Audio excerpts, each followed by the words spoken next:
প্রিয় চাকরি প্রার্থী ভাই বোনেরা, শুভেচ্ছা নেবেন। আজকে আরেকটা ইম্পর্টেন্ট বিভিন্ন পরীক্ষাতে এসেছিল এই ধরনের একটা অঙ্ক নিয়ে আসছি। দুইটা সেম অঙ্ক, খুব শর্টকাট মেথডে আপনারা কিভাবে করবেন আমি সেটা দেখাবো এবং ডিটেলস দেখানোর চেষ্টা করব। মূলত এই অঙ্কগুলো এমসিকিউ হিসেবে আছে, এমসিকিউতে। তো আপনারা শর্টকাট নিয়মটা মনে রাখলে আপনারা খুব সহজেই অঙ্কটাকে করতে পারবেন। মাত্র 10 সেকেন্ড লাগবে অঙ্কটা করতে।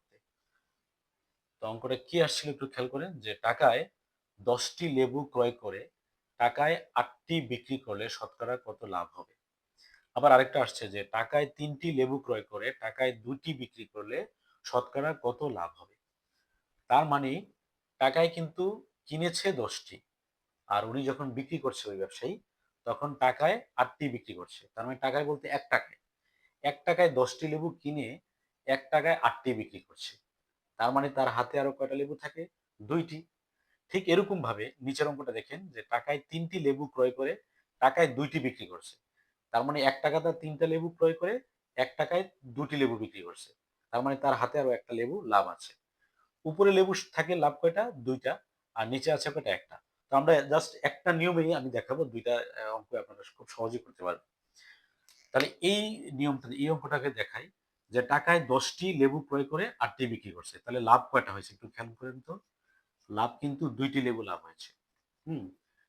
এক টাকায় 10টি কিনে 1 টাকায় 8টা বিক্রি করছে। তার মানে তার খাতে এখনো কি 2টা লেবু রয়ে গেছে। তার মানে 2টা লাভ।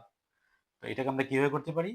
যেহেতু 2টা লাভ হয়েছে, তা আমরা লিখবো 2, আর নিচে লিখবো কত টাকায় বিক্রি করছে, মানে 1 টাকায় কয়টি বিক্রি করছে ওই সংখ্যাটা লিখবো, অর্থাৎ বিক্রির টাকাটা আমরা নিচে লিখবো। তার মানে 8 লিখবো নিচে। এখন যেহেতু শতকরা বের করতে বলছে, আমরা 100 দ্বারা কি করবো? সেটাকে গুণ করে ফেলবো। 4 দিয়ে 2 দিয়ে আমরা 8কে যদি ভাগ করি, 4 দোকানে কত হয়? 8। আর 4 দ্বারা যদি আমরা 100কে ভাগ করি, 4 এ 25 কত? 100। তার মানে কত পার্সেন্ট? 25% লাভ হয়েছে। এটা হলো আপনাদের আ আ শর্টকাট মেথড। এই শর্টকাট মেথডে আপনারা এভাবে করতে পারেন। আবার টাকায় 3টি লেবু ক্রয় করে টাকায় 2টি বিক্রি করছে। এটার ক্ষেত্রে কি হবে? আর লাভটা দেখেন, কয়টা লেবু লাভ করছে? 3টা কিনছে আর বিক্রি করছে কয়টা? 2টা। তার মানে হাতে একটা তার লাভ আছে। তাহলে আমরা লিখবো হাতে একটা লাভ আছে। আর বিক্রি করছে কয়টা? 2টা। আমরা নিচে লিখবো 2। আর যেহেতু শতকরা কত লাভ বের করতে বলা হয়েছে, আমরা 100 দ্বারা এটাকে গুণ করব। তো 2 দ্বারা যদি আমরা 100কে ভাগ করি, 50 দোকানে 100। তার মানে শতকরা কত পার্সেন্ট? 50% লাভ হয়েছে। এটাই সঠিক উত্তর। তো আপনারা এই ছোট অঙ্কগুলো মূলত এমসিকিউতে আসে। এমসিকিউতে আপনারা চেষ্টা করবেন কম সময়ে অঙ্ক মেলানোর জন্য। আর এগুলো কিন্তু আপনার বড় অঙ্ক, অর্থাৎ লিখিত অঙ্ক এইগুলো পরীক্ষাতে আসে না। এগুলো আপনাকে শর্টকাট মেথডই মনে রাখতে হবে। এবার আসবো ডিটেলস মেথড। ডিটেলস যদি করতে যান, আপনাকে একটু সময় নিয়ে করতে হবে। টাকায় 10টি লেবু ক্রয় করে টাকায় 8টি লেবু বিক্রি করেছে। তার মানেটা কি? মানে ওটা হলো যে 10টির ক্রয় মূল্য আপনারা বের করবেন। 10টির, আমি একটু মুছে নেই, 10টির ক্রয় মূল্য কত টাকা? 1 টাকা। মানে 1 টাকাতে কিনছে। তাহলে একটির ক্রয় মূল্যটা বের করবেন। একটির ক্রয় মূল্য সমান সমান কত হবে? 10 ভাগের কত টাকা? 1 টাকা। আবার টাকা 8টি বিক্রি করেছে। তার মানে একটির, মানে 8টির বিক্রয় মূল্য। 8টির বিক্রয় মূল্য কত টাকা? 1 টাকা। মুছে ফেলি। তাহলে একটির বিক্রয় মূল্য কত? একটির বিক্রয় মূল্য হলো 8 ভাগের 1 টাকা। আপনি খেয়াল করেন, যে বিক্রয় মূল্য যদি বেশি হয় ক্রয় মূল্যের তুলনায়, তাহলে আমরা জানি কি হয়? লাভ হয়। তাহলে লাভ কত হয়েছে? আমরা এই জায়গাটায় লিখি। লাভ হয়েছে কত? 8 ভাগের 1 মাইনাস কত? 10 ভাগের 1। এটা যদি আমরা বিয়োগ করি, 8 এবং 10 এর লসাগু কত? 8 এবং 10 এর লসাগুটা হলো, আপনারা এখানে দেখেন, 8, 10, 4, 5, 4 5 কত? 20, 20 দোকানে 40, অর্থাৎ 40। তাহলে 5 আর 40, 5, 5 কে 5 মাইনাস 4 2 40, 4 কে 4। তাহলে 5 এর থেকে 4 গেলে থাকে তো 1। 40 ভাগের 1 টাকায় কি হয়েছে? লাভ হয়েছে। এখন আমাদের শতকরা কত টাকা লাভ হয়েছে এটাই বের করতে হবে। তো আমাদের বিক্রয় মূল্যের সাথে আমরা কি করব?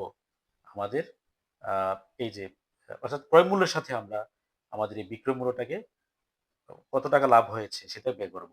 আপনারা একটু খেয়াল করেন, যে যে 10 ভাগের 1 টাকায় আমাদের ক্রয় মূল্যের সাথে কিন্তু লাভের সম্পর্ক। আপনি যত কম দিয়ে কিনবেন, ততই আপনি যত কম দিয়ে কিনবেন লাভ আপনার বেশি হবে। তাহলে 10 ভাগের 1 টাকা লাভ হয় কত টাকা? 40 ভাগের 1 টাকা।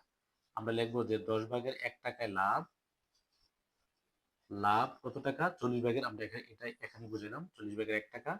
সুতরাং 100 টাকায়, 100 টাকায় লাভ হবে কত? 40টা নিচে আসবে, উপরে কত? এই 10টা উপরে যাবে, তার সাথে 100 গুণ হবে। তাহলে 4 দ্বারা এটা যদি 10 দ্বারা 40কে ভাগ করলে 4 10 40, 4 দ্বারা 100কে ভাগ করলে হবে কত হবে? 25। তার মানে কত পার্সেন্ট? 25%। এই যে এই অঙ্কটার রেজাল্ট কত ছিল? শর্টকাট মেথডোলজি করেছিলাম 25%। এখন এইভাবে কি আসছে? 25% আসছে।